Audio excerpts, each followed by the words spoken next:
What is happening, ladies and gentlemen? We're back here with the American Magpie, but I had to get my brother from across the pond here. I got to get his take on what's happening. We got Philip from Toon Tactics TV. You can actually subscribe to his channel right now, tagged on the description. You won't have to leave the show. And if you're watching on Twitter, he's tagged on there as well. You can get in contact and watch his stuff. Great content as well, man. Great Newcastle fan, of course, to come talk some NUFC. Oh man, what's up, Philip? How you doing? I'm very well, sir. How about yourself? Hello to the chat. Hello to everybody watching. Yeah, And Happy New Year. Happy New Year. that's it. New Year 2024. Our first match of the year. It wasn't good, but we take one step back. We got to move forward, man. To take a few steps forward. So that's at least I hope that's the case. It is. But listen, smash the like button. There's a poll in the chat right now on YouTube. Of course, if you want to interact more, come on the YouTube side. There's limited action going on Twitter, but you can at least watch us on there as well and comment, because we can definitely read your comment.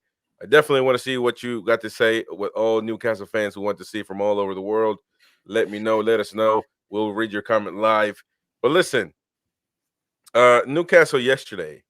I mean, it was a tough match for me, because from the very start, I thought that the lineup didn't look right. I mean, listen, we all play manager when we want to, when we don't like something. I get that part, but I don't know. I don't know what the deal is. Dan Burn always starting for this team. I don't get it. He was there to guard Ilanga last time. Now he's got to guard Mohamed Salah, Dominic Szoboszlai, and Trent Alexander-Arnold at some point in time. So he's never going to get a break. I didn't agree with that. But I mean, there was more that happened in this game. We had the infamous call, VAR not doing what they're supposed to, and of course that penalty, called by Anthony Taylor, who's not the sharpest tool in the box.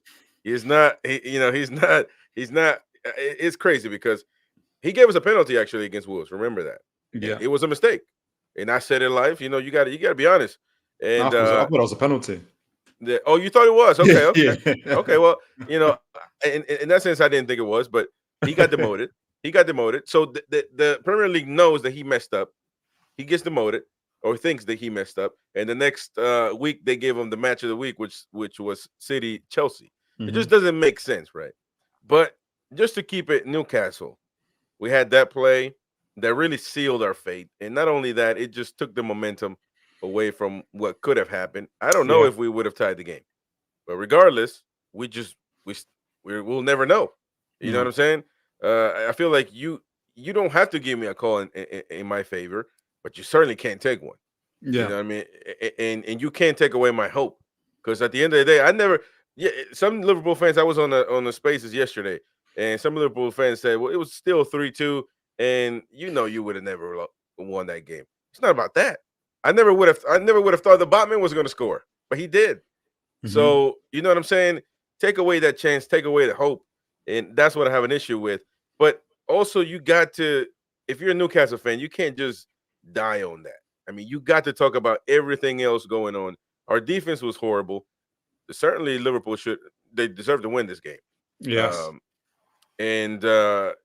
So listen, I did my video after the match, but I want to hear your thoughts, man. Philip, what do you think about this match yesterday, man? What does it mean for Newcastle? Yeah, I mean, with the stuff with the lineup, I know that obviously we'll talk more about Burn. He had a horrible game. I think if you saw our bench, as most fans would have seen, I think Howe's very limited in his choices. Trippier isn't available. Callum Wilson is injured yet again, unfortunately, and so he was left with very limited choices. It was, it's Livramento to the right and Captain Burn. It was Captain Burn on the left. So I still think even if Kieran Trippier was playing, I think he would have still gone with Burn. I don't go with the idea of favourites. I was more thinking that I think Howe was very keen to restore the old band back together, the band that got him, 5 losses last year, minimum, one of the joint top clean sheets last year. one of the highest scoring teams last year. So I think Eddie Howe would have been very tempted to have Burn, Botman, Shaw, and Trippier if he could. However, obviously, that didn't happen. Trippier is off. Livramento came on, who still had a good game. And then obviously, he prefers Miley on the right, on midfield to Longstaff, and puts Longstaff on the left. Again, he's limited in his choices and what he can do in his midfield. It's interesting that he preferred to put Miley on the right, though. I think that's an early signal for me as to where Longstaff's future might be in terms of Miley. And then, but I did like having Joe Linton on the left, Gordon on the right, with Isak through the middle. And I just thought, if we kept it tight, we was always going to be dangerous. It's a mobile forward line, strong, powerful, intelligent, And so I was looking forward to seeing how it would pan out. I was hoping that Longstaff would protect Bruno a little bit more. Obviously, it didn't happen. Nope. So, but that was like, in terms of the lineup, that was my thoughts. I think Howe was very limited in his choices, and he did what he could with it. Yeah, but I actually I listened to you carefully, and you mentioned a lot. Like, you put it, your tone is, he likes this, so he did that. He likes that, so he did that. I'm not too sure you're convinced on certain moves. Starting with Captain Burn. Mm-hmm. I mean, I feel like some players might not care, but if I'm Bruno Guimaraes, if I'm Joe Linton, you saw Joe Linton dive in all that mud everywhere. Warrior. Like, I was like, man, that's a warrior right there. Mm-hmm. And that's somebody I need. Never tired. I'm sure he was in pain because he went down for a while, and then he got back up. No questions. He was not going to come out that game, and he was going to go down with the chip. And I feel like, really, Dan Burn, is he going to be? He's going to be the leader on the pitch. I mean, just that alone, along with Longstaff and then Miley on the right side, and and obviously Burn playing, not just being the captain. So there are a few things here, man, that even you're the most mild mannered guy, and you're like, you're not so sure about what's happening right here. No, I back Howe. When I say it like that, I know that people really don't like how, and for obvious reasons, don't like how Dan Burn is playing. I'll go into it a little bit more. I think he had, especially for the second Salah goal, he wasn't at left back. He went to right back. I couldn't believe what I was watching. I was like, this is insane. However, and it's difficult to say in terms of leadership because we're not in the dressing rooms with them, but he's often praised for being a good leader. And sometimes as fans, people equate quality on the ball as a football player to leadership. And those are two separate things, totally. Right. And so I think he does have qualities as a leader. He's going for a really, really rough patch. People forget, and I try not to. He, despite what anybody thinks, he was one of the top performing left backs last season. The problem is that it's not that Newcastle aren't a trendy team. There isn't much. He's played, to be part of the toughest toughest defense in the league last year. You couldn't have been that bad as a left back. He must have been pretty decent. There wasn't too many goals. But he's out at sea, and part of the reasons why he's out at sea is because we're not defending well from the front to the middle to the back, and the defense is a lot. You're right; it's a lot more exposed. Bruno's a lot more exposed. People are saying Bruno's playing his heart out, but he's playing his heart out. He's by himself, and he's by himself. Longstaff is going away somewhere. Our forwards, Gordon played well, but he was knackered after 40 minutes. I don't know if people saw, like, there was a ball that he was done. I think Bruno played, and you can just can't do it. But the thing is that Eddie's not taking him out. He's not taking him out. He's take out Gordon. But I will say this though, I'm contradicting myself. I guess some people could say I'm waffling, but listen, I looked at the live as I was live. I'm looking at the subs, and I'm like, man, I don't even know who to bring in. Like, I don't even know. I'll be honest. I'll be the worst fan in the world. I'll say it. But because I don't even know what Dummett plays for, Richie. I know one is a forward and the other is a left back, or Kraft, I think is I don't even know, man. So So I will give him that. We are struggling. He's not We going are to bring on struggling. Karius. He's definitely not going to bring on Karius, Oh even no, if no, no, no, even no. if the Braf into both his arms. Yeah, He wouldn't have brought him on. Dubravka was terrific. I mean, he was. He was okay. I think he was okay. What? Yeah, yeah, he was okay. Oh, Yeah. oh no. Too many of those saves, he would paw them back into the box. It's like he was helping. Yeah. Thank God it was Nunes that the ball kept on bouncing to, and And I will say a lot of those shots went to his body. So, it went to his body and he'll parry it straight back into the center. I know it was wet. I know it was. He played yeah, well. He played okay. He wasn't amazing in my view. But yeah, yeah, in terms of, like you said, in terms of the bench, he didn't have anybody. He didn't have anybody on the bench. It was what it was. I have to constantly remind myself of two things, and I'm going to go to Dummett and Kraft in a minute because I don't understand why people keep on blaming them for games that they haven't been participated in. But that's fine. I'll go into it in a minute. But in terms of the bench, people have to remember, and by game week 9, Newcastle were the number 1 performing team in this league. And we played Champions League. We beat Man City in the League Cup. We beat up PSG 4-1, Sheffield United 8-0, 8 different goal scorers. Remember who beat Aston Villa 5-1? Oh, that was us. People forgot about that one. And that's when those are the days when we can substitute Isak and a couple of other players and bring on Barnes, bring on Tonali, and bring on Wilson. Remember those days, guys? Those were great days. That's when Newcastle were motoring forward, and I was in the quiet part of my mind. I was thinking, if this squad stays as injury free as they were last season, who knows how high they could climb up the table? yeah. So as we know, injuries totally limited us on what we can do. So I say that all to say this is that when Howe has the tools, the resources, the personnel, he knows how to use them. He knows how to rotate them. He does very well. That's why I back Howe.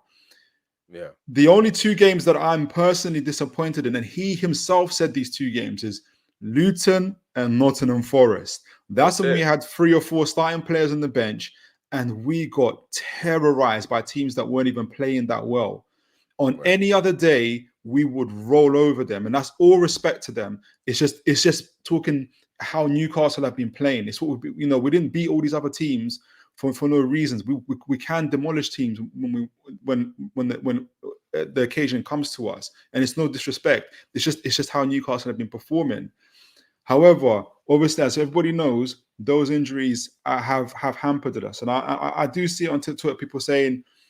And this is where the other side of my thinking goes. And people saying, how long are we going to keep using injuries as an excuse? It's not an excuse. It's a factor. It's a reason. By game week 9, Newcastle were the number 1 performing team in this league. Better than Man City, better than Man United, better than Arsenal. Newcastle were the number 1 team. And then injuries hit us. But now, well, I was going to say now we're coming out of injuries. Wilson's injured again. Trippier's away. So this is meant to be the time. Yeah, go on. Right. No. You're you're 100% correct. I don't mean to cut you off. I certainly hate to do that. I definitely agree with you in a lot of what you're saying. Like literally 90%, and actually, I'll say 100%. I think if you from my perspective, because I do criticize the team when I feel like I need to. Yeah. And you get a lot of hate because of that. So I almost feel like I'm in the defense, and I have to talk louder to be heard. And then and it seems like I want Eddie Howe out. You know what I mean? And that is never. I think that the worst thing the Newcastle can do is think that the organization is try to think that sacking Eddie Howe is the answer, because if football, I say this all the time, football is football. It's been invented forever, and when I say that, I usually mean when a manager makes changes to the center backs, which Eddie Howe has done, but also because of injury, or changing the goalkeeper every week. I think like that's football is football. It's invented already. Don't change those things. And in that same sense, I say that if you sack the manager now, football is football, and you will fail. You want to get they're going to win the first match, the second match, because they have the new manager syndrome. But then things start to go south again. Who are you going to bring? Mourinho is rumored. He's supposed to be Bobby Robson's a pupil, and he's supposed to take over Newcastle and win them a Champions League at some point. I don't listen. That's futurism. I don't know. And to be fair, I think he seems a little washed up at this point. But you got to be smart, and Eddie Howe has to look at himself in the mirror and think like, look, maybe Dan. Why not put Lewis Hall? I I mean, don't think I'm hearing a bit of rumors about him. I don't want to stick rumors, but I think Arkham's razor says to me, obviously the answer is that usually the most simple answer is the one. He's not good enough, or he has not been good enough. That's just this.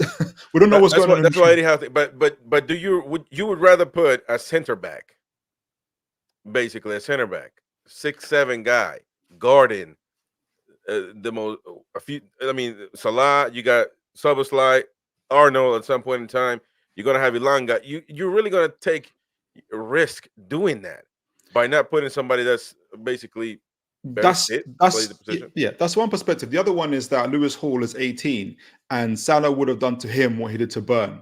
And Lewis Hall, an 18-year-old, may not respond as resiliently as an experienced Dan Burn, who probably knew before the game this is going to hurt. Yeah. When he was in the tunnel and he looked at Salah in his eyes, he said, this is easy. I can see I will say this though, because I mean, watching in the second half when he was done. He couldn't run no more. And you know Burn gets that walk like this when he's tired. And I was like, there's a few plays where he actually stopped Salah. And I was like, man, that's impressive, because I know he's cooked right now. He can't go no more. You still have the experience. So I get that point. I don't know what you were trying to say though. Like, no, but what I was saying is that so I think there's two reasons. Obviously, the fact that Burn was captain says a lot to you in terms of how thinks of him and his leadership, and the fact that why Lewis Hall wasn't chosen. There's your answer. He needed a leader, and he got one. He hasn't got the quality that we want in terms of a left back, but he obviously he didn't have it last year, and he was part of a defense. I think it's not just our defense alone. We defend as a unit. Our biggest strength as a team, as well as actually being our biggest weakness, actually, is that as a team, we are fantastic. We are a very, very good team. We are a machine. However, that biggest strength is also our weakness, is that when there's injuries or when things, or we're not connecting, that team looks very, because we don't have, so we're not a Man United. We're not a Man United where Man United can be, people keep saying, I can't believe Man United are sixth. You watch the Fulham game, you watch the other games against Burnley when they won 1-0, when they didn't deserve to. Who do they have scoring wonder goals? Bruno Fernandes. Tell us who's our Bruno Fernandes. We don't have one. We don't have individual world-class players who can dig us out of holes. Well, but do you think though? And actually, I will get. We will get to Jordi's comment. Because that is just a topic in itself. The call that stopped our momentum, if we had a momentum in this game. Yes. But I mean, is it that what True Jordy was saying and criticizing the fans, or that? We just can't buy anybody. We can't. Is that true? Because when it gets to financial issues, I gotta get you in. I gotta get Jordy Dread TV, because I do football, man. Finance is not my thing. I just worry about when the money hits the account. That's all I care about, man. So, can we buy nobody right now, or do we? I mean, I know that we need to, because there is a rumor right now, and I was going to make a video, and maybe we can cut this out and upload it, because I'll wait for Jordy Dread to come on, and so we can all jump into that one, because apparently there might be players that need to be sold that are key players to this team for us to be able to get new ones. So was there something that we did wrong, or did we not plan this out correctly, or is it just that we just too many players hurt? I mean, what's going on that we don't have players that are up to par? My advice to anybody is, I'm smiling because these things are cyclical transfers, is that go look at Arsenal's press conferences, go look at Man United's press conferences, go and look at everybody apart from Chelsea press conferences, and they're all saying, we're broke, we've got no money, FFP this and FFP that. Why? It's not because they don't have any money. It's because the moment the club opens its mouth and says, yeah, we got money, all of a sudden the players that they want, their fees jump up. And so look, just like True Geordie, I'm not Newcastle's financial advisor, but the people that we've got are very, very smart. Do you know how we know that they're smart? Because they didn't do what Chelsea did. They didn't do what Nottingham Forest did, for instance, on a smaller case, and totally erase a whole squad and buy 11, do cowboy stuff, get 11, 12 players in, get 3 or 4 players in from Saudi on the loan just because they could, get Karim Benzema and have a party. Totally, they didn't do that. The approach is very, very methodical, and in terms of how they're moving forward. And for anybody who look, last year's transfer window, winter transfer window specifically, because the first one was when we needed to get out of a hole, we bought 5 players in 100 million plus. That was an anomaly. If Newcastle weren't facing relegation, they wouldn't have never bought to this place. What did they buy last year? What happened last year? If anybody remembers, is that we were already, our midfield was down to 3 players already because of injuries. And what did Newcastle do? Everyone was saying, we need a midfielder. No matter what happens in this transfer window, we need a midfielder. What did Newcastle do? They sold Shelvey. They sold Shelvey and they brought in Anthony Gordon. So that lets you know one thing, is that they think in 2, 3, 4 transfer windows ahead, because they have to. We're not Man United. We're not the guys that have had higher revenues in terms of how it performs. So they have to have just like Man City do is a fact as well, have a long-term strategy. They're not stupid. And everybody knows about the Newcastle tax. Do people remember when Man United tried to charge us £12 million for a loan of Lingard for 6 months? Who remembers that? I remember that. So I don't think the owners fancy that, doing business like that. So that's why we're getting the teams. Everton tried to sell Anthony Gordon to us, if you guys watched the documentary, for 60 million.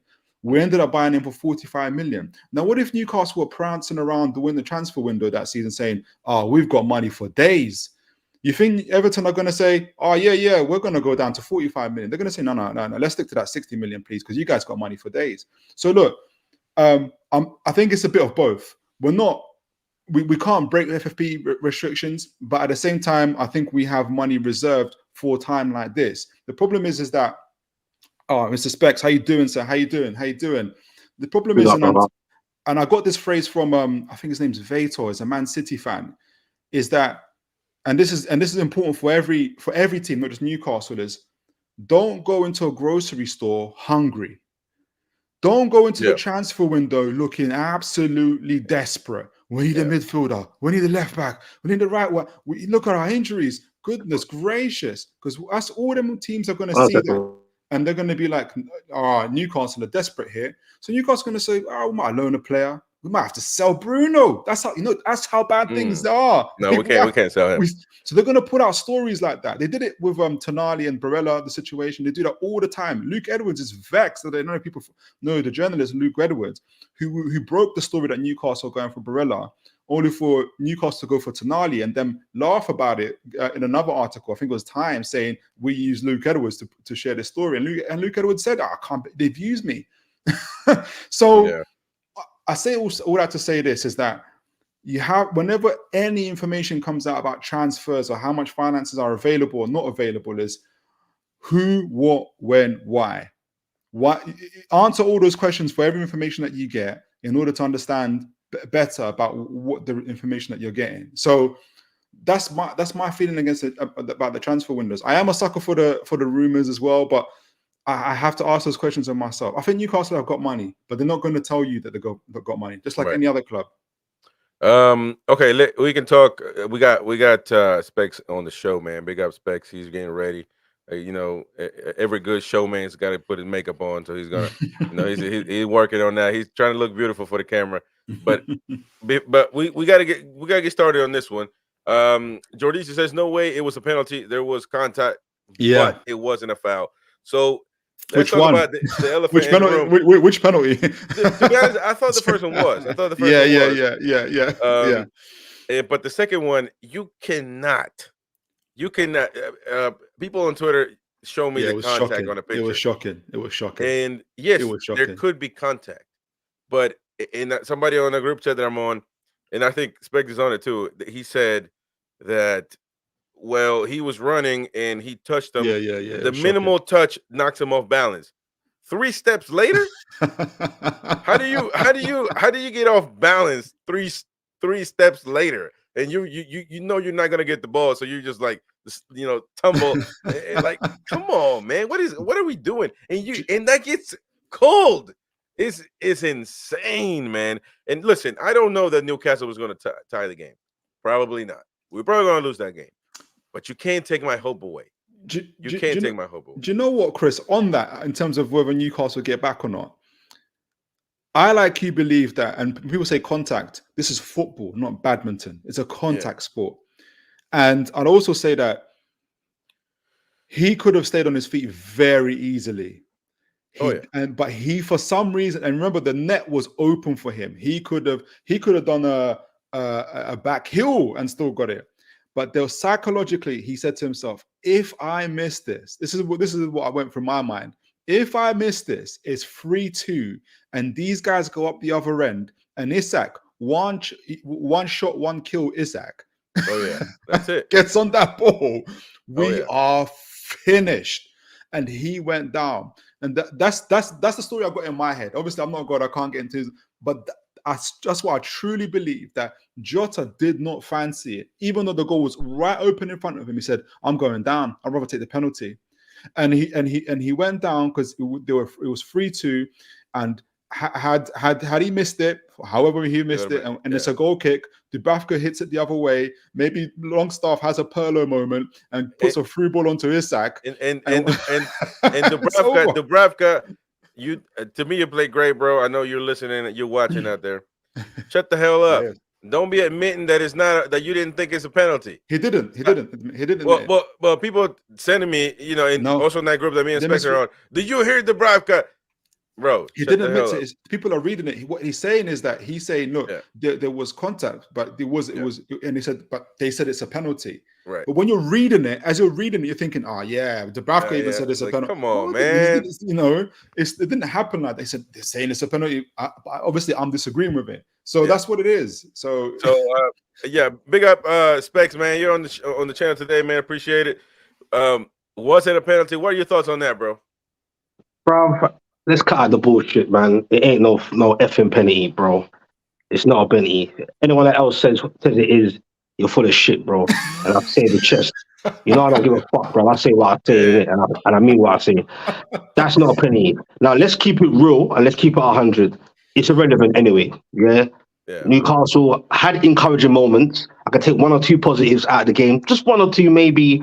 But overall, we were shit. We're still shit. Shit in midfield, stifled, not releasing the ball quick enough. That was frustrating me in my watch along time after time.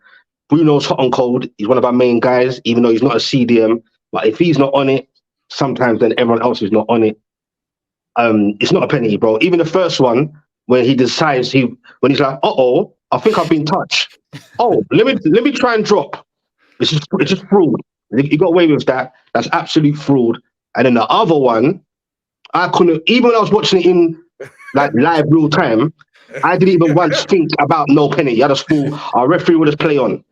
But once he's made that on-field decision, because there's certain rules in the VAR nonsense rules here.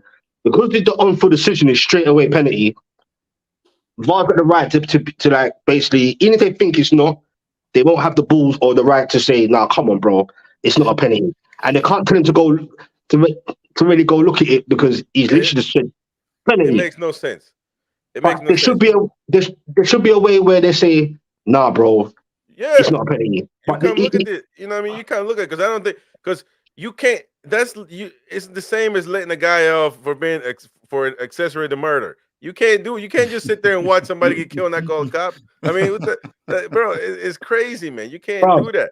It's insane. Like I just couldn't believe it. I was just like everyone was going crazy. Even the certain experts and professionals, ex-footballers, pundits, everyone couldn't believe it. They were like incensed because it was like the player doesn't even need to do that anyway. He could have went around him and he probably would have scored anyway. So to me, it's just fraud, the cheats. But let's stick to it. Specs, in terms of like you mentioned relevant, do you think? Oh, I think there's two questions. They're quite different actually. But when you just triggered my mind, in terms of relevant, do you reckon it's relevant if it's not a penalty? And I know we didn't play well. I'm not going to take that away. However, I don't know if you guys remember more than a couple of years ago when we played Everton, when Everton were good, and they pummeled us, and it was like 2-0, and we scored like 2 goals in like in the 96th minute. We didn't. Yeah. That was highway robbery. A bit like the And- Arsenal 4-4 at St James's. R.I.P. Cheek Tiotti. A bit like that. Yeah, but yeah. Well, I But mean, that everybody talks about the comeback of the 2 centuries, 20 and 21st century, when we came back and beat Arsenal. But man, we cheated on that one. They gave us 2 penalties. Come on, man. That's my point, though. It's like and I think it was on Jota's mind why he came up. So I feel like I was going to say, do you think it's relevant to the point of where if Jota misses or it's not a penalty, there is still that chance? I know people say, "Oh, but we're playing well." How many times do teams play well and still lose? No, I'm with you. I know where you're going with this because I missed that part out, but I'm so in the center of the film right now. Yeah. I'm just tired as well. I'm annoyed, but no. As Chris said a bit earlier, it's the hope that will kill you. Like, you get what I'm saying? Because before the game started, I never envisaged we'll get 2 goals, and there were 2 good goals, especially Isak. They were. That goal. People are sleeping on it.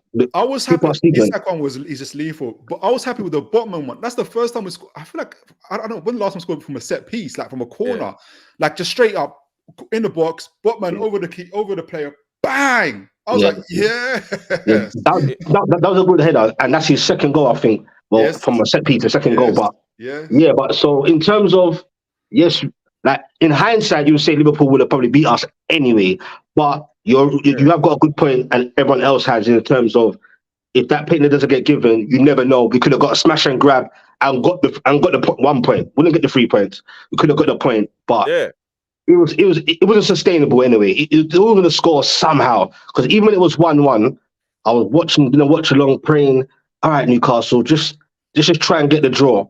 But Liverpool were peppering. The amount of shots they had was ridiculous, and it wasn't sustainable to just try and not. So Specs, let me get your thoughts, bro, because you missed the first part. So like, what's going on with the club, man? Is this just a storm that we're gonna get over? I mean, we got a couple big storms, Manchester City storm, we got a Sunderland storm coming up, and it ain't looking too good. Right? No, it's not looking good because we've got Sunderland, then we've got City, then we've got Villa. So that's just looking. Even the Sunderland game, don't get it twisted. That's like the big one. If you don't get through that round, pretty much our season's effed up. It's done. But and that's a big game. It's not just a cup game. It's Sunderland, and we know how we feel about them boys down there. So it's a thing where what hurts me the most, and what was like very worrying, was the fact that. Okay, the likes of Luton was never going to be easy going away to their ground, and Nottingham Forest at home, we should be beating them. But my thing is, those teams, if you ain't going to beat them, you just don't lose to them. You just don't do it, because now you're putting yourself in even more danger, more misery, because you are now the fixtures coming up against the likes of Liverpool's and the informed Villas, and you've got Sunderland, and you've got the City, who are like, they're coming back doing their thing.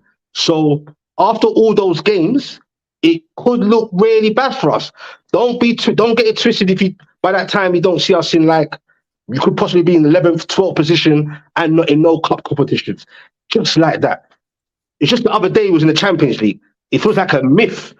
And I honestly believe, looking back now and learning through this journey, along with Eddie Howe and some of the other fans who ain't calling Eddie out to get sacked, I just feel like it's like a gift and a curse, this Champions League. We were ahead of schedule anyway. That was the narrative. But the narrative is getting really real, where I think the Champions League actually fucked us up. It messed us up. But at the same time, it's because of maybe the inexperience of Eddie and the players, a bit of naivety, where because we play that intensity football, we never change it. There's no plan B. Injured players or not, we play the same thing. 4-3-3, intensity. Next game, 4-3, like every 2-3 games, 2-3 days. And I just learned that that's not going to be sustainable. That's why people are allowed to question, and myself, Eddie now, to say, all right then, bro, we are in the mud, we are shit right now.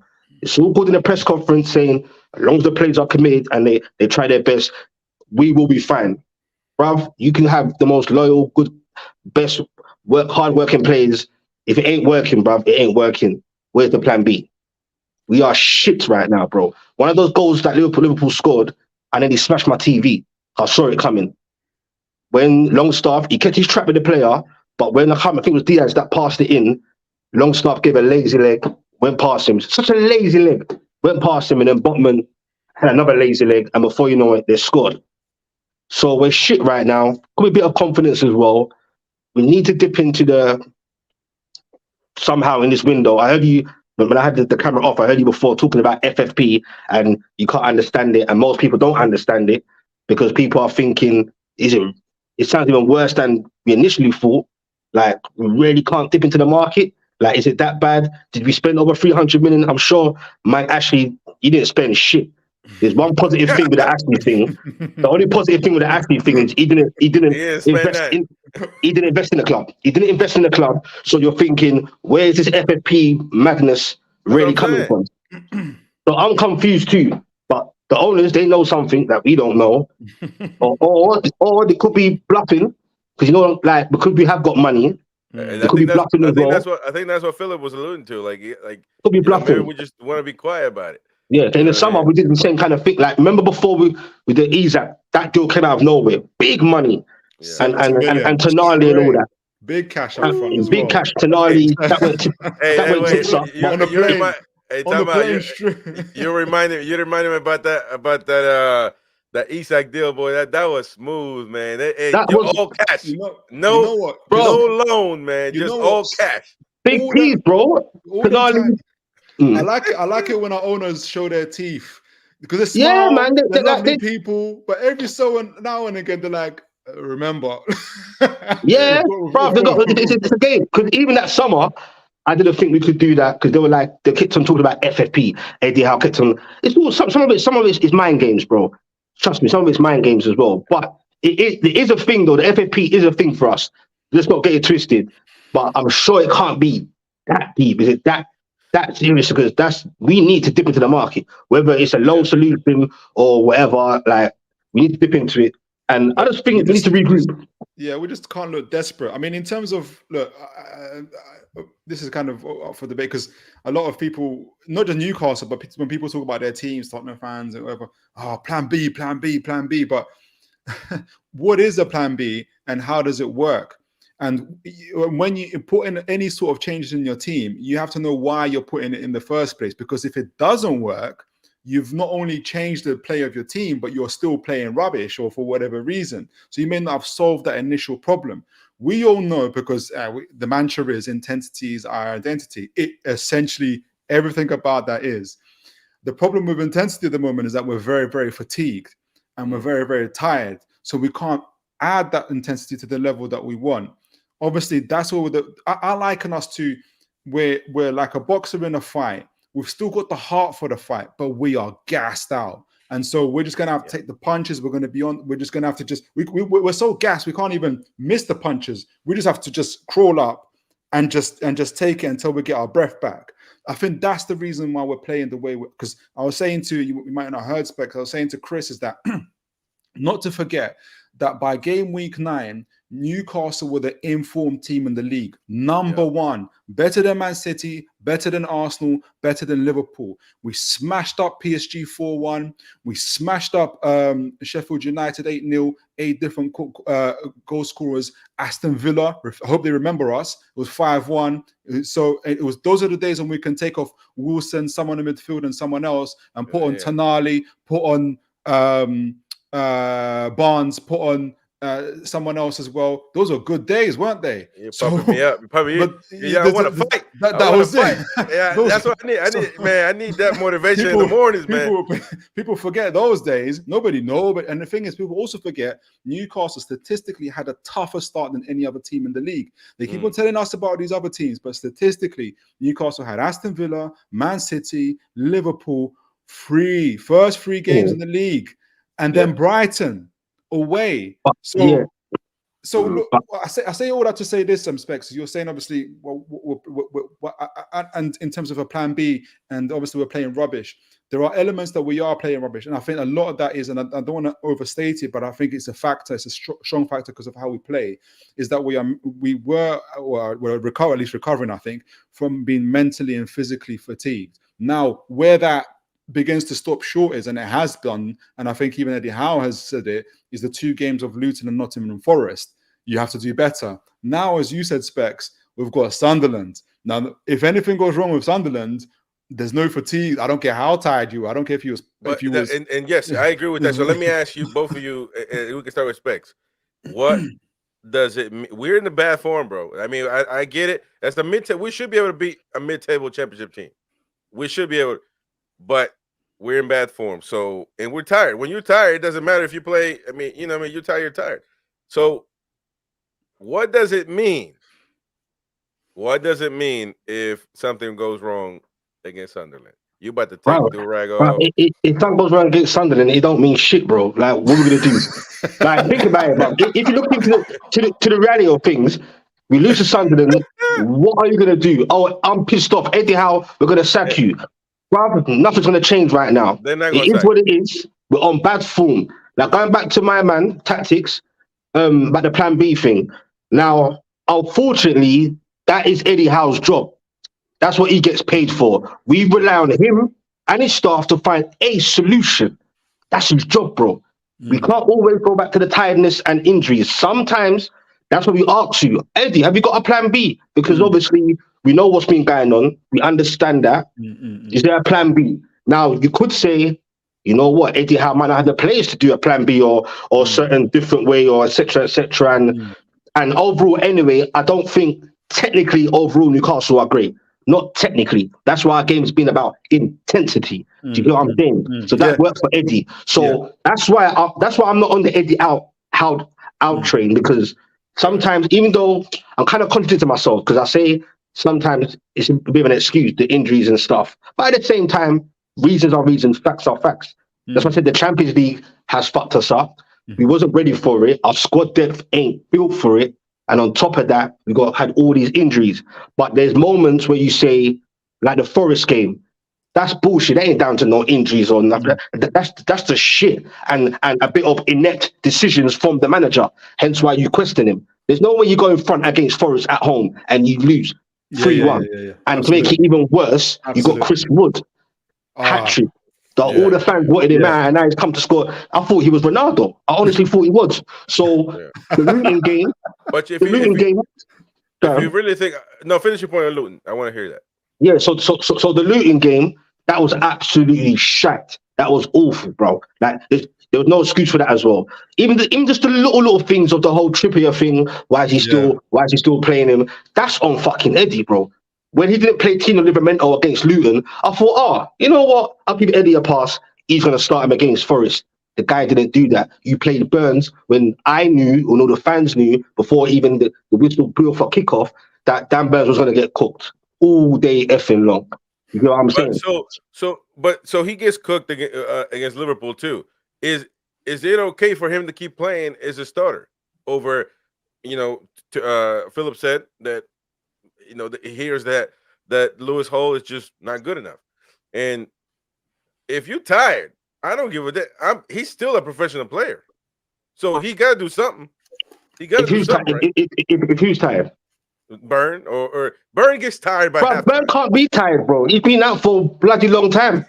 Why is he tired? He's supposed to be tired. He has to defend Elanga. He's not going to keep up on Elanga. Yeah, I hear that. No. Yeah, I don't blame Burns for that game. That's why I said I'm not on the Eddie out train, but I'm on the question him. Get on to Eddie. You're allowed to question him. Because when it's all good, like I don't like this narrative. When it's all good, we can praise them. But when it's all bad, we must not question Eddie, because look what we've done in the past. Fuck that. It's about the now. You're allowed to ask questions. We all know what's happened. We all. That's why I say not Eddie. We can't have him out, because I know it's a results game. But at the end of the day, Eddie does have some credit in his bank. And also, I think it's wild to even have this conversation. Like, it actually rattles me to hear this Eddie Howe out business and some of these, like, you got some of these pods with some of these inept pod guys, like, they think they know football, they don't know shit when they chat shit. Just sitting there, they could have got numbers on their views. They think they're going to be lazy and chat rubbish and just say silly things like, if I really think if you do to Sunderland, Eddie has to go. Like, what the fuck are you talking about, bro? Like, what are we doing here? Like, what do you mean he has to be out? And then bring in who, bro? Let him have the season out. That's what I say. The season's already fucked anyway. Don't get it twisted. The season's fucked. It's fucked. So let's see it out, regroup, then we can have a conversation. But right now, let the guy do what he's doing, man. I'm pissed off though. Don't get it twisted. I am frustrated. 100%. Everyone's frustrated. That's why all the fans are now kind of fighting each other, like not fighting like that, like toxic, but there's a lot of some healthy, some not healthy, but there's a lot of debate going on. You get me? I'll say this because, and then I wonder what Chris and Specs, what you guys think. So me personally, when we came into this season, I don't believe Champions League came too quick to us. I believe we'd more than deserve the Champions League. At the time or now? What's your thought? At the time or now? Now and at the time. I don't believe it's come too quick for us. For the reason being is that obviously we're still lead the injury list. At one point we were 13, 14. I just remind you guys in terms of what our squad was when we started the season with the transfer, every transfer that we've made, and this is the squad I've made for us. We would have had on our bench with if we played all of our players on our bench, at least would have had Wilson, Barnes, Murphy, Anderson, Sean Longstaff, Dubravka, Lascelles or Hall, Bernal, Livramento. That would have been our bench. So we've ultimately got a player for nearly every position. Now, not all of them are of the highest quality. Almiron and Murphy, for example. However, we do have Isak Wilson, Gordon Barnes, Joelinton Anderson, Bruno Miley, Tonali, Sean Longstaff, Hall, Anderson, yeah. Hall, Target, Botman, Burn, Shaw. So our squad was decent. But when you get 13 to 14 injuries, and remember, it started from week 9. Yeah. Week 9, and we still pulled off miracles in terms of beating Chelsea 4-1, beating Man United 1-0, beating Arsenal 1-0, beating all Manchester City, going to Man United with Dummett and Kraft in our centre-back position. And Hall that doesn't play though. And we rocked their world. So I say all of that to say this is not to forget that even at the most desperate of time, because this form could have happened a lot earlier. But I believe, again, I believe that I'm not saying that Howe's an elite coach. I believe he has elite behaviors. I believe he behaves like an elite coach. It's a good manager. To be elite, you have to win. You have to win something for him to call you elite. So I think he has elite qualities in terms of that. So he's dragged us through some times. So, and I don't believe that the Champions League came too closer. We earned that. People keep on saying, "Oh, that was a fluke." Yeah, it's not a fluke. We were the fourth best. Sorry, bro. What you're saying is, like, I love this, like, because what you're saying, I agree. That's why I have to cut you a bit, like, but I'm going to play devil's advocate. So when you say, yes, I agree with you. Yes, we deserve to be where we are. I hate that bullshit about, the other teams were rubbish. Fuck that. No, we were just better. Let's go with that narrative. We were just better. Not because the other teams were worse, so we were just better. So we deserve to get there. So I'm with you when you say that. But until that's the part where I say that's why I say yes, the Champions League did fuck us up. That's what I'm saying. Like was our squad depth that ready then? Do you get what I'm saying? With all these injuries and still trying to play that intensity, and it worked, bro. Because like I said, that League Cup away game against Man United, we had 6 or 7 fullbacks playing that game or starting, bro. You get me? So our third team, our C team, technically B C team, but we will still do that. What I like about Eddie Howe's team, we all are on the same page, whether you're playing no games or not. We're all collectively on the same page. But physically, then you're asking a lot now. So I just feel like the Champions League, it's not bad. I wouldn't change it for the world, bro. That's why I call it a learning curve for Eddie Howe, for the fans and the owners. Yeah. So when you go back, say, you know what, if this happens again, you know what, let's try and look back and see what we can do different. Even playing style. Certain games. Okay, yeah. So you have to be pragmatic sometimes. This is where I think I kind of meet with you, and I'll answer it in two ways. I think that we've, in terms of it goes back to a playing style and what we're able to do, and going back to the transfer window itself. Yeah. I can't remember the fan's name, but I think I spoke to Chris about it before in terms of why we're getting so many injuries. I don't necessarily think it's because of the amount of games. I believe it's because of, like you said, it's our intensity. Yes. However, when you can bring on, if, for instance, we've had 13 injuries. However, if, for instance, Barnes, Botman, and Tonali, we just had those 3 guys available, we can rotate our entire spine, and I think we'll be in the better position than we are with that. But that's all hindsight, bro. It won't happen. It wouldn't happen. So this is what I'm saying is that the other thing is, if because I think there was a Man City fan actually who also said this, is that part of the reason why Man City, for instance, injuries, especially last year, were so limited is because they got enough controllers in the field they can pass the ball without you getting it for 4 or 5 minutes, so their players can get rest. As you said, we haven't got the technical players to do that. We've only got Bruno. However, and this goes back to the transfer window, I don't think the one mistake I feel that we've made is Lewis Hall. I think we should have went for a technical number 6, technical and physical number 6.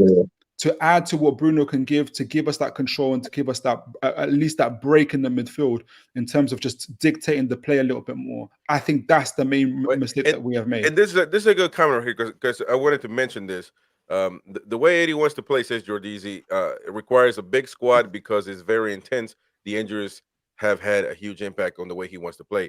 Yes. But that is a fact. That is a consequence. And I agree with that. I agree with what you said.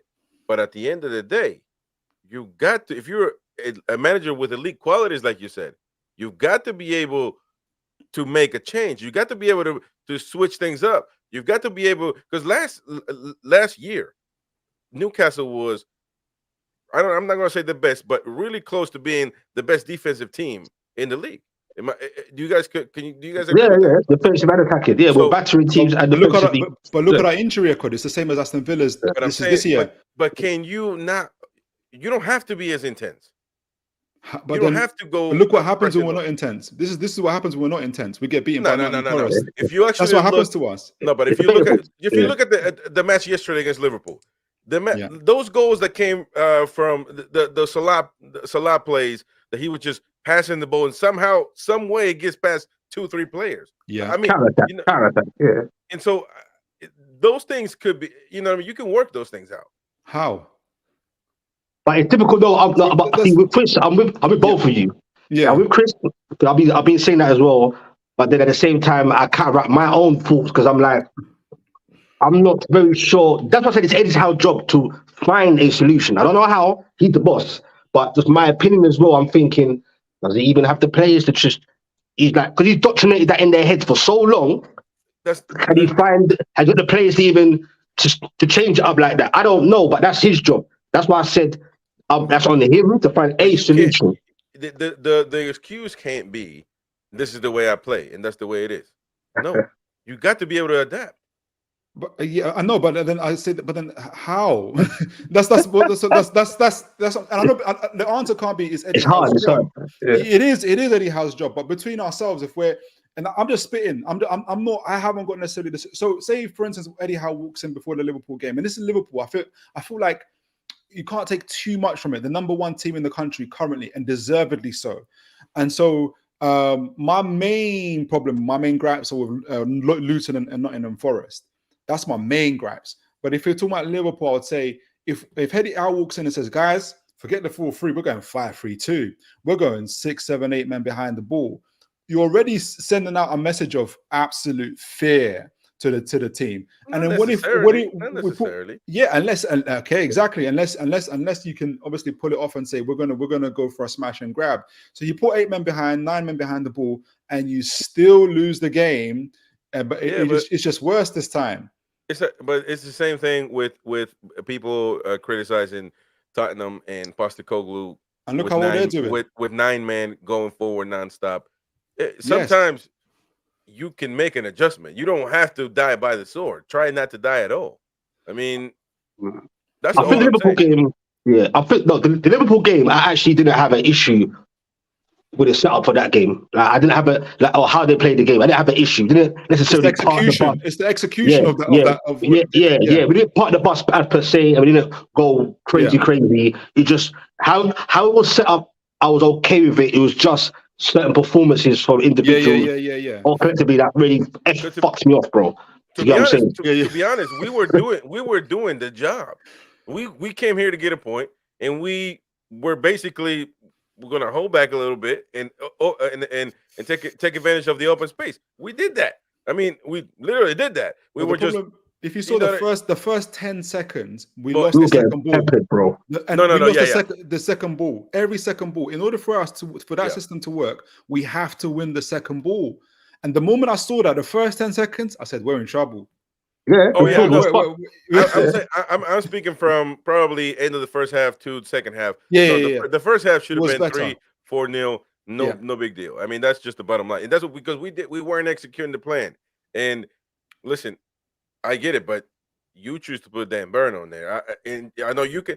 I know, Philip. You can tell me well, Lewis Hall is not that good. Okay, well then we can just I agree to like Lewis disagree. Hall, bro. I think he's No. been slightly No, but Philip fairly is the cheap. nicest guy, but he don't like him. You know what I'm saying? I didn't say I Yeah, didn't like him.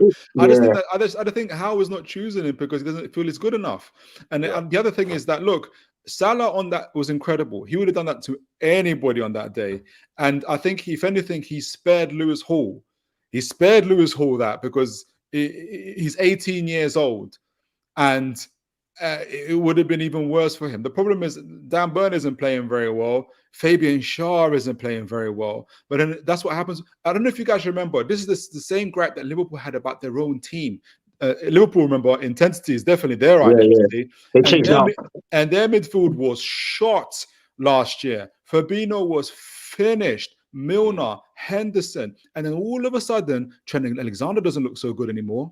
Is Van Dijk finished? Maybe he needs an early retirement. He wasn't looking very good because the midfield was shot. They had to spend 150, 200 million this year to improve their midfield. And all of a sudden, what the people saying? Oh, Van Dijk's aura has returned. Oh, look at Trent. He can defend now. So you need all of them to play with you. You need all of them, or the whole team to play. Our greatest strength is that we play as a team. We are a machine. We don't have individual world-class guys, unfortunately. But Not yet, anyway. So now let me ask you though, because I want to get into we're talking about who we can buy, who can we can bring in Messi from Miami to fix our problems. We can bring Cristiano. We can do. Everybody got somebody they want. But I will say this: looking at this roster, who are the player or the players that you guys think this guy needs to go? Because I mean, we're not. Listen, okay, but that's perfect. But if we're going to be here, I mean, we can't play Mr. Nice Guy. Because let me tell you this: I was a fan of Almiron, and if he can't understand that this is a team, in every play you're going to try to score a Hail Mary every time, I'm not cool with that. I'm not cool with that at all. And if you can't do that, whether you're a sub, a starter, then you don't need to be here because I don't need to have somebody that doesn't know what teamwork is. I'm just mentioning one player. You don't like Lewis Hall, so maybe you want him out. Oh, his loan isn't going to turn. It shouldn't be made permanent. In terms of letting people go this winter, it makes no sense. We're going to have five players. I'm talking about. So yeah, for instance, end of season, we've got 5 players whose contracts are going to be out, so we don't have to worry about that. They'll be gone. I don't see the sense in blaming Dummett and Kraft and all of those guys because they're not on the field. And people forget, and I know people say, oh, cheerleaders in the squad, cheerleaders. What does that matter? It matters. Look at Chelsea. They've got all the quality in the world, and look at them. Their players are off the Richter. I know people pay attention or understand too much about what leadership is. I know in terms of if you ever watch those clips of Newcastle, when they're playing on those like table tennisy things, but they're playing football games. If just have a look at those games when the young boys are playing, when Isak and Willock, all those players are playing, high testosterone boys. If it's all competition, but if they don't like something, it might turn into a fight.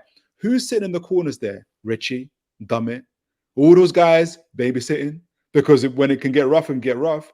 So those guys have their importance. Now, I'm not saying before people say, you might as well give them a seat for life. I'm not saying that, but there's a careful transition. Look at Chelsea. They've decided to go, forget the transition. We're going for it. Oh, they got a lot of young guys. I don't want no young guys in my team. Right. So there's and it's an economic one. We don't have Chelsea's economic power. Well, no power. We have their power, but we don't have the FFP in terms of that. So we have to be more careful. So there's going to be 5 players out of contract. They're going to go fine. But in terms of letting go anybody, yes, I know Almiron's messing up. But let's not forget when Almiron's on song for us, he is a team player. He's exceptional, but he's going to go. We're going to sell him. It's just the timing of it. We have to be patient with it. I just think that losing doesn't help. Losing makes people say, get rid of this player, get rid of that player. When we're going to get rid of them anyway. It's just not now. It doesn't make sense for it to happen now. And you just have to grit and bear it. Eddie Howe, and I agree with Specs, especially around, did not make it easy for himself by losing to Luton and losing to Nottingham Forest. Had he won those games, hell, had he got 4 points, he'll be on 34 points and will be in the top 6. But no, No. We decided, nah, we don't want to win today. Yeah. and this is where bro. with Chelsea Specs, 1 point behind us. so Specs, you're like Phil, man. You want everybody to stay, hold hands, and kumbaya. No. Two tactics. You pretty much spoke for me, but I'm just going to elaborate on that in the sense of in the summer. Because at the end of the day, if you want to get rid of players, first of all, you got to find out who the fuck wants to buy them. That's the first thing. But that's you got to think very careful here as well. So, but if you are going to sell players, you probably would put the likes of Almiron, etc.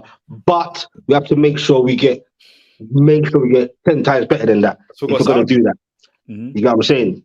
Wilson, so like those, Wilson so if you've got players that we can get a little money for, like didn't we say Maxi? You know, I thought he went for a bit too cheap. I don't think we can get a lot of money from any of these guys.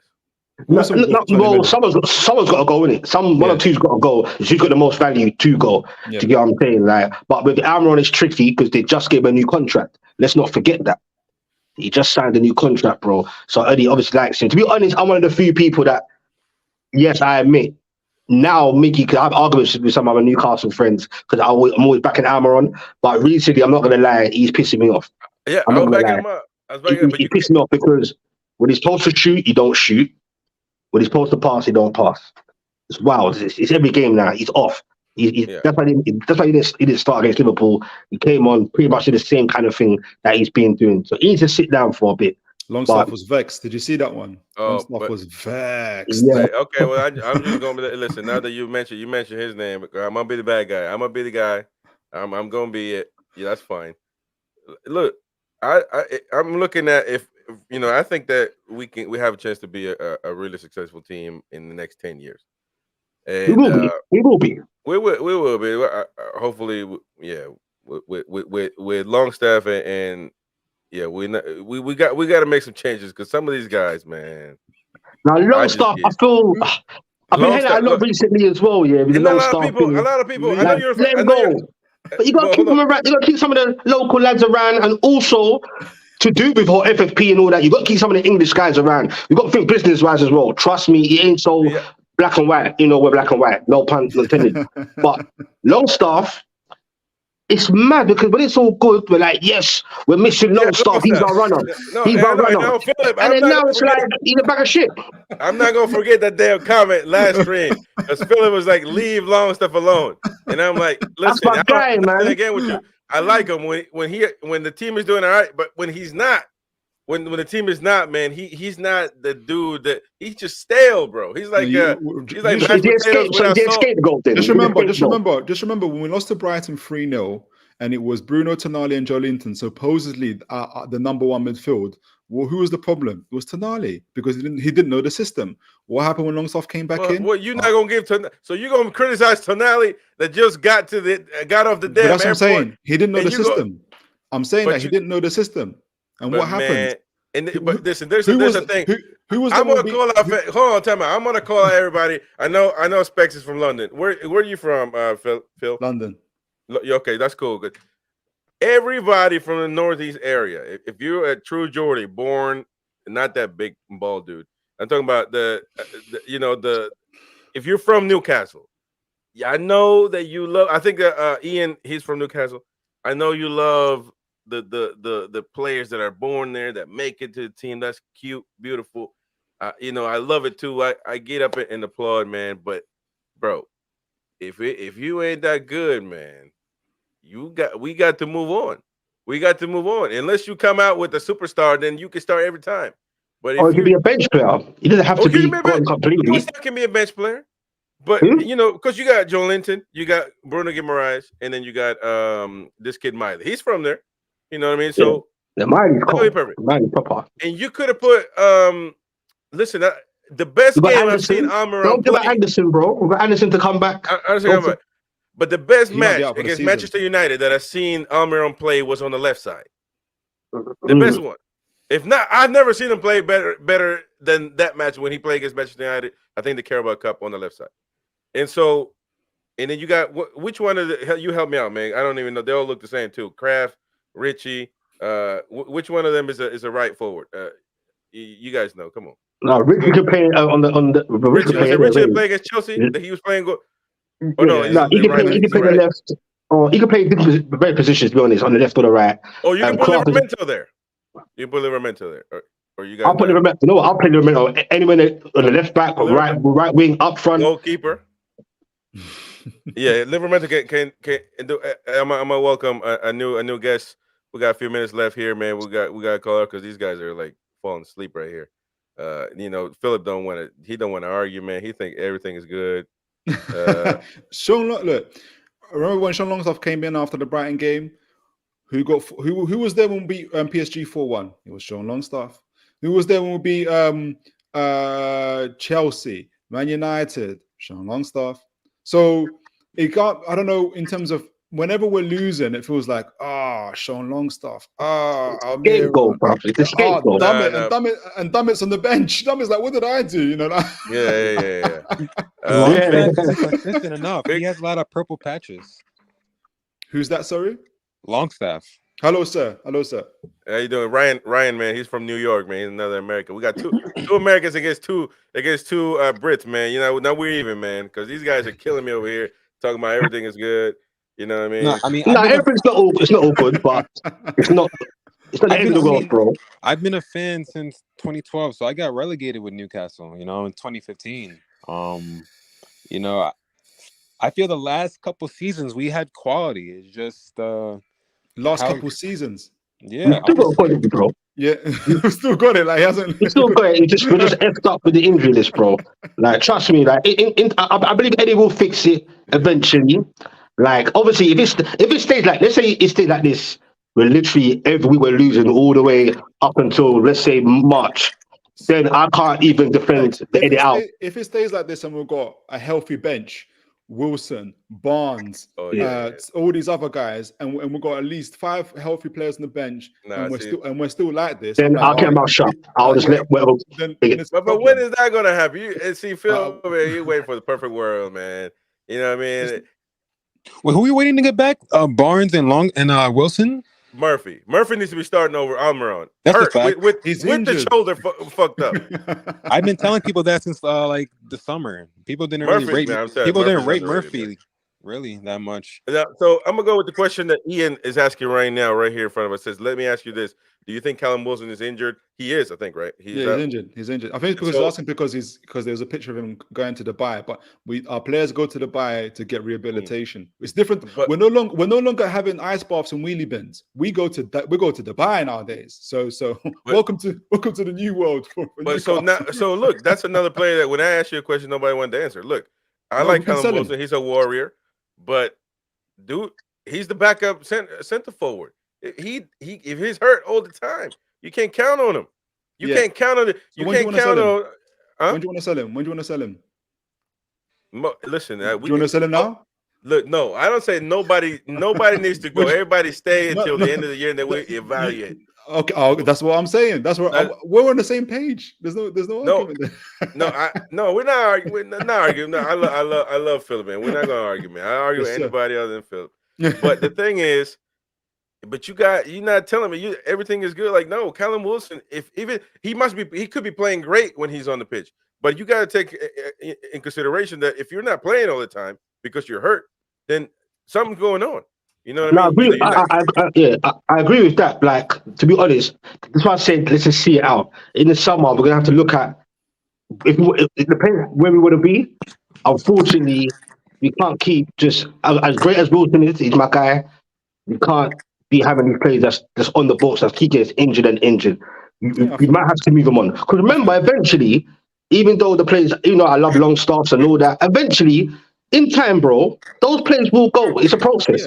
They will go because obviously the owners don't want anything. And I had to be honest with myself because I really love this player, but he is getting hurt over and over too. And it's Joe Willock. I really love him. You know what I mean? I hate him. He's been hurt twice. Unluckily, like he was out for a while, then he came back and he was doing well, and he got out again too quickly. But it's not that hasn't been a consistent thing for him. So with him, I'll give him a pass. I wouldn't get too concerned about that just yet. There's not been a consistent thing where that's happened. Do you get what I'm saying? With Willock, like I'll give him a pass, let him get better again. We see how it goes. But the likes of Wilson, and he that doesn't stay fit all the time fully as well, not as bad as Wilson, but you can't rely on Wilson as a backup for another striker when he's not fit himself. So we have to look at that. And yeah, man, but trust me, when the players come back, we might look at it a bit different, because when things going bad, that's when we start looking at things even more drastically. Because we have got a lot of players out: Barnes, Elliot Anderson, Willock, Murphy, and so on. Pope. We've got quite a few players out still, especially in that midfield kind of area. So we just have to wait and see, man. It's not all doom and gloom. And you know what it is? Because look, I've been supporting Newcastle since '96, bro. You know what I'm saying? Like, belovedly from since '96, September '96, bro. Remember like it was yesterday when I fell in love with this club. So I was there at the time, just about when it was just about Man United Newcastle. That's what it was about. That little moment. Then I've gone through it. Like Ryan said, he's been there for 2012 relegation. I've seen 2 relegations, and I've been sitting there for the longest, just seeing absolute shite, bro. Literally depressing, bro. So because I've seen it, lived it, gone to the matches from back then. Right now, I'm just putting things in perspective, and it's like, yes, I'm pissed off, but it's not all doom and gloom. It's not the end of the world, bro. Like, at least we got owners that are ambitious. At least we're trying to go somewhere. Eddie Howe made a lot of bad decisions. It's really a travesty. If he made at least a couple more good decisions, we would have been in a few more cups. We had quality. Eddie Howe just was lacking in the decision-making department in certain games. I wouldn't blame Howe though for the Champions League situation, and I wouldn't really Yes, I'll be irritated with him. Burn gets skinned by everybody. No, this is what I'm saying. I'm with you, and Chris, he's made some inept decisions, innit? But in terms of we're out with the cup competitions, I'm not gonna put it on him with the Champions League completely. And the Chelsea game, yes, certain decisions, but that was down to Trippier. Well, then again, Howe put him in there. I didn't want him to even come off the bench, and Trippier overall effed up. Even that game, as a collective, we didn't really be set back like Chelsea were bloody Man City or something. I didn't understand what that was about. Remember, where were we 3 days earlier? We was at St. James's Park playing Milan, and that was an incredible game, very emotionally exhaustive. And then we went straight into the game with we made some mistakes Chelsea. on that one. We made mistakes in both games, but I'm saying again, mental, physical fatigue, and again, in terms of sitting at the big boys table, it's the first time in Howe's career that he sat at the big boys table. And we talked about it, Chris. Remember when Trippier was taking that decision to take the penalty? I said, I wonder if Howe had it in his mind. Maybe I should stop him. Maybe I should stop him and let somebody else take it. That pissed me off. That was down to mental strength, and that was a test for him, because I could see, you could all see, Trippier's head was gone from that mistake. He was already gone. But Trippier being a leader, he ain't gonna back down. But even Trippier himself, you could tell he believed he wasn't gonna get that in. And then Howe could have been but that's still tricky though, because in front of everybody as well, it's mental strength. Does Howe say in front of everyone, nah, Trips, what are you doing? Nah, bruv, you sit down, bruv. Certain managers would do that. Mourinho would do that. He wouldn't give a shit. But those guys have got elite so in their back to take that. You know what I'm saying? That's where Howe needs to grow. That's what we know. But he's learning. He's still learning, bro. He is. 100%, man. We got to call it off. It's been a great stream with these guys, man. Always appreciate Philip from Toon Tactics TV. Subscribe to his channel. It's tagged in the description. He's tagged on Twitter as well. If you're watching, as well as Specs, Jordy Dread TV as well, doing watch alongs. He watches all games in Premier League as well. The important ones, and you know what I'm saying. Just always go subscribe to his channel and support all the Magpies. Ryan doesn't have a channel, but you'll see him here often. And I appreciate everybody, of course. Smash the like button. There's no blood loss between me and Philip. We're going to be back, next week. Absolutely. Healthy debate. It's all about healthy debates, man. Healthy debates. No, I love Philip, man. He's a great guy. One of the most genuine guys in this space. Everybody else fake. You know what I mean? But I appreciate everybody, man. We'll see you on the next one. We're gonna do the match preview. We got stuff coming up, of course.